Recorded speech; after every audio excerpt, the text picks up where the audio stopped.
Most real estate agents never retire. They work until the day they, there is a running joke throughout the real estate agent industry that says real estate agents never retire, they just expire. And I refuse to let that be me. So in this video, I'm sharing exactly what I'm doing so that way, hopefully it'll motivate you, inspire you. And if you're also doing the same, I would love to connect. This is not one of my usual videos because usually I make videos on stuff that I have already done and therefore I know that it works. So giving you proven strategies. I'm not retired yet. So I'm showing you the inside or like the behind the scenes of what my game plan is to be able to retire in 6 years from passive income. And I'll tell you exactly where I'm at now and how I plan on increasing it. My goal is to stop working at the age of 40. That may sound crazy. For context, I'm currently 34 years old. So 6 more years. This is how I plan on doing as much as I can in the next 6 years. So that way at the age of 40, if I wanted to not do anything anymore, I don't have to. When I tell people this, people are like, Allie, you're never gonna stop working. You're just such a hard worker. All I see you is work, work, work. You wouldn't know how to stop working if I wanted to. Oh, trust me? Yes, I could stop working. Might it come to the point where in 6 years from now, when I get to this, point that I choose to continue working? Yes, but I want to have a line established in the sand where at this point, the age of 40, I'm going to be retired to the point where I can delete everything and I will delete everything. And then therefore I will only select the very far and few between things that I actually want in my life. To be clear, right now, the passive income that my wife and I have, we could retire if we were to downsize where we live, and we're not willing to do that as of right now. Let's start with bucket number 1, revenue share. It's early 2025 right now, and my first check that I got from revenue share in 2025 with Exp was $5,800. That was the highest that it's been so far, so it's certainly not the average. Since I have been a licensed agent, it's been about an average of $3,500 a month. My goal, actually, you know what? Instead of just telling you my goal, let me show you my goal. This is my goal. Let me start over here at the bottom, which is where I'm talking about now. Bucket number 1. This is what the revenue share looks like from when I log into my dashboard with the company that I'm at. And at the end of 2025, this is my 2025 vision board, first time I've ever made one. I want the number to go from $5,800 a month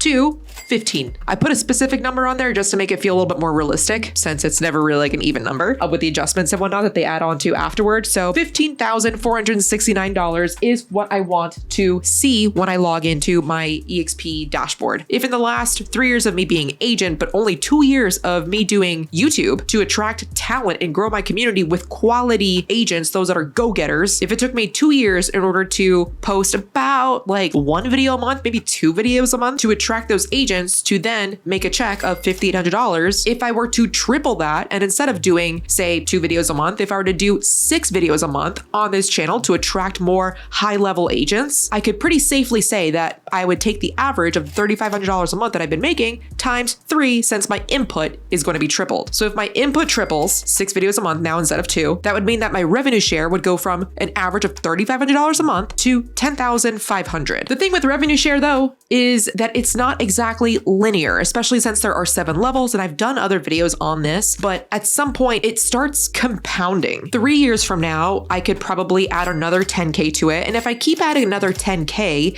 which again, it's not going to be, first of all, I can't predict the future, nobody can. And with revenue share, since it's compounding because it's literally a revenue share model, so its organization grows. It's not a 1-for-1 anymore. By the end of this year, 2025, even if I don't hit 15,469, if I do hit what I think would be the lower amount, like pretty conservatively, that I could hit 10,500, by the end of 2026, I should be able to hit 20K. By the end of 2027, hit 28, 30K. And fast forward to 6 years from now, when I am 40 and I want to retire, I should be able to make around $35,000 a month, every month with revenue share. Could my numbers be completely wrong? Yeah, anything can happen, especially now these days, man. The world is changing pretty fast. But this is how I'm thinking about it. Right now, I have a community of about 80 agents. Out of those 80, there are about 20 of them that actually sell real estate. The rest are either brand new or haven't started yet, or they have a full-time job and they just, really they just haven't started yet. So out of those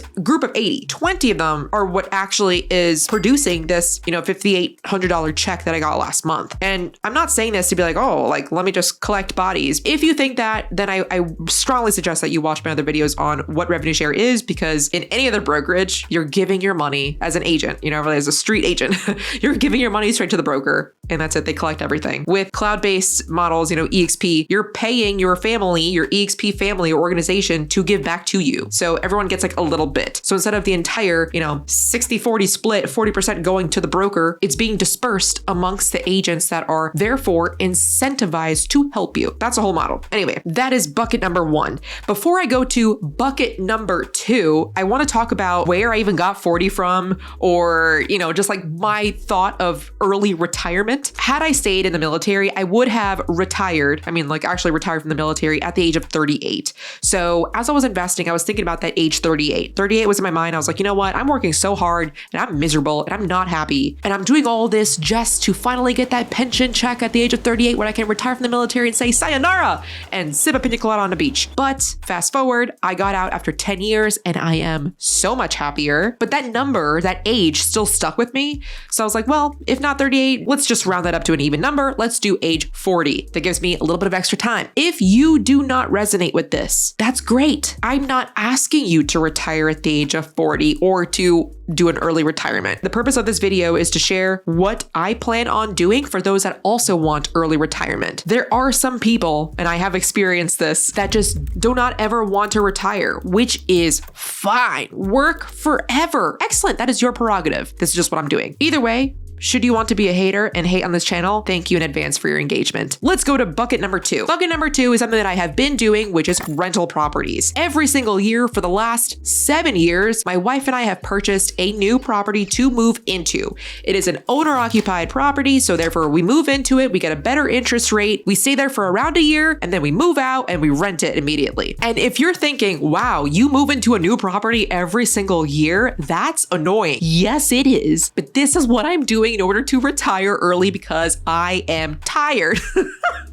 So that's what my wife and I have been doing. A couple of things that have helped with this. The VA loan, because we were both military. I understand not everyone has that. Something very similar to a VA loan, but of course not the same, is a USDA loan. So if you live somewhere near the boonies, and you'll be surprised what qualifies for a USDA loan. There are some areas in Tucson that qualify for a USDA loan. You can get into a property with 0% down. This hopefully shouldn't be new to you because this is a real estate agent channel. You should know this, but yes, it is annoying. And yes, I'm still doing it because we consider it worth it. Now, that's only one property a year. Since then, we've also purchased sometimes 2 properties a year. 2 is the most that we've ever purchased, I think, in 1 year. Maybe 3, but I think 2 properties, right? Like one time we purchased a duplex and that's 2 units. Cool, whoop-de-doo. I am ramping this up this year. Up until now, the last 3 years of me being a full-time business owner, I have been putting 1000% of my effort, like every day, working at least 12 hours a day, usually 14 hours a day, on my business, helping clients, helping agents increase their income. Right now, I need to take a little bit of a step back so I can put more effort into continuing to build my rental portfolio. So I want to share this with you again because I think this is wild. Again, this is my first time doing a vision board, and I don't know, I'm not really one to use words like manifest it and envision what you want. I think about what I want all the damn time, but I never thought about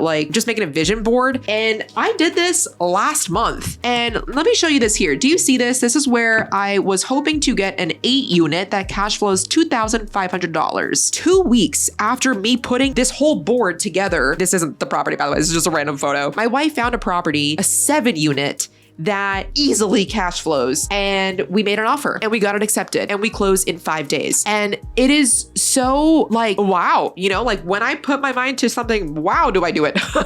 I'm not meaning to toot my own horn, but again, this is something that I could have been doing the last couple of years, but I was focused so much on building my business. Do I regret it? No, I'm making a good amount of income, but it's active. I'm running. Where's the next client? How can I make each client more valuable? How can I do the XYZ to scale and grow and help others grow? So just a couple of weeks after making this board, this came to life. Granted, we haven't closed yet. Anything could happen. The appraisal may come back super, super low. I highly doubt it. Inspections were perfect for me. And even though the property that we found is not going to cash flow $2,500 right away, it will cash flow $1,000 a month by the end of, in around 8 or 9 months. So after I stabilize it, in around 9 months from now, it's going to add another $1,500 to $2,300 in that range per month, depending on if we're able to do Section 8 on a couple of the units that we are remodeling. At the same time I'm under contract with this, I am under contract on a single family that I've never seen in a different state with an agent that's a buddy of mine that I completely trust. That is an investor first because our community, we're all investors first. So he's part of our community. And I want to share a trend that I realize has been helping me and will continue, I think, to help me increase my rental portfolio and therefore increase my passive income. I always want to add quotes to passive because nothing is really passive. Like just because you have rental properties doesn't mean you just get checks coming in and there are no issues. You're going to have to deal with some issues, whether or not you manage it or you get a property manager, it's still going to take your time. Nothing is passive in this life, I don't think. So the common trend between the single family that I've never seen that I'm getting for like a really good deal and this property, what I have done is comes back to relationships. With the agent here that is representing this property, even though it's off market, even though I have my license here in this state, this property's in the state, did everything that it took in order for me to secure this property because I saw it was a good deal and I was like, this is it.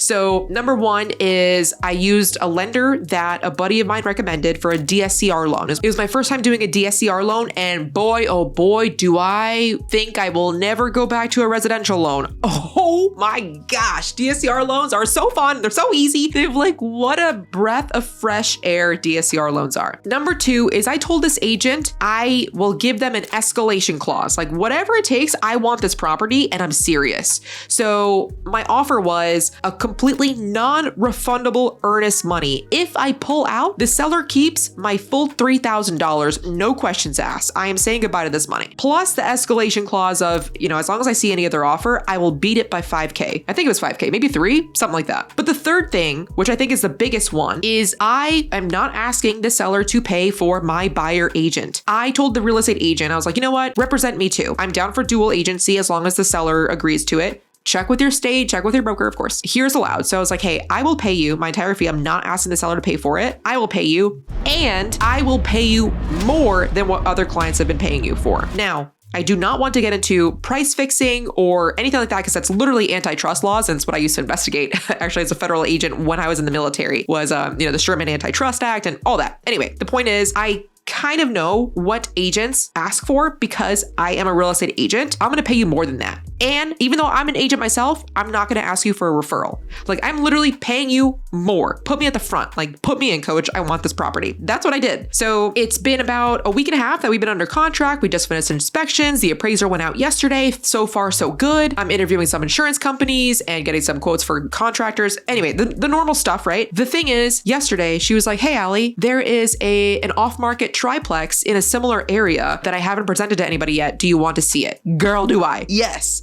So like, and that is that trend that I was talking about, like also with the other agent too. Like I will pay you. I'm not asking for you to get less money. And I wasn't even thinking about this as like the future, like, hey, like put me in the top for the future deals. I just wanted to value their time because I'm an agent too. I totally understand it. So like, I'm going to pay you your full fee, no referral fee. Like, here you go. Name your price. And because of that, it has already started to come around where within one transaction in the property here, I'm already getting bumped up to the top of the list. I love that. But of course, you have to be serious. You have to pull the trigger and you have to pay, pay people what they're worth and then some. So after closing on this property plus the other one, I plan on increasing my passive income for my rental portfolio by at least $3,000 per month at the end of this year. That's only year one. Of course, a lot can happen from the end of 2025 until I'm 40 when I plan on retiring. I could either start paying off properties like I did with a couple of mine with the shred method, which I highly recommend. It's a way that I was able to pay off my condo in 4 months instead of the remaining 20 years that I had left on that loan. I'm such a believer in the shred method. The link is in the description below. I personally have used it. I will never recommend anything that I do not personally use. If you click on the link below, you will see it is a hefty price in the beginning. It's a good $2,000 or $3,000. I forget what they're at now. But depending on the size of your property and your mortgage, you could be paying that same amount every single month just in interest. So as you know, with the compounding interest of a mortgage, you either pay interest every single month to a bank, or you could pay that one-time fee to the shred method and pay it off in a couple of months. Like, for me, it's a no-brainer. Check it out for yourself. But by the age of 40, I do plan on having an extra $25,000 a month coming from just rental properties. That is my goal. Where do I get my money from to purchase my rental properties?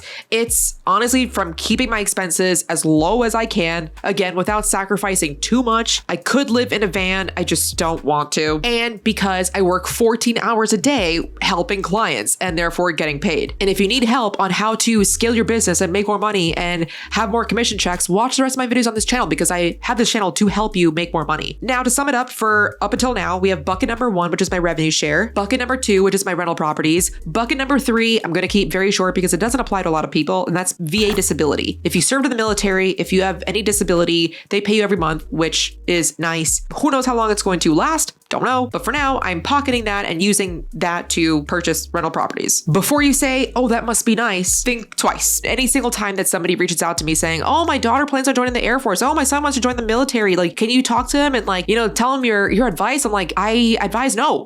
Like, don't join. I didn't have a good time. I was miserable. I had anxiety. I had depression. I was traveling way too much to hold a relationship. Everyone's experiences are different. Mine is the only one that I can speak for, and I did not enjoy it. Otherwise, I would have continued and done the full 20 years, even then some. I did 10, and even then I tried to leave at year 6, but the Air Force didn't let me. More on that later. But looking back, I do not know how I would answer the question, would you join the military again? Were there positives? Yes. The VA loan. That's great. So before you say, oh yeah, I wish I had VA disability, it's disability for a reason. That's all I'm going to say. I make light of it now. It was not a fun time in my life. The only reason I joined the military was to pay for college, because college costs an arm and a leg in America, and I didn't want to take on student debt, and nor did I want my parents to have to pay for that. So those are my 3 buckets of how I plan on retiring at the age of 40 in 6 years. As you think about how can you increase your income to then be able to increase your revenue share or increase your rental portfolio or do whatever it is, on the side or some sort of passive income that you're doing, I leave you with these 3 questions. Number 1 is, how can you sell to more clients? And not just more like you'll take on anybody, but more of your avatar. If you don't have one, then sub question number 1, subset 1A is, who would be my best ideal client? Who, when they call you, do you not feel that like gut feeling like you just got punched saying, oh my God, I don't want to answer this. I don't want to talk to them. That's not your target audience then. At that point, switch your niche. Question number 2 is, how can you change into a higher price point? How can you increase your income? Number 3 is, how can you make each client more valuable to you? And lastly, as a surprise, I have a giveaway for you. It's part of my black belt bundle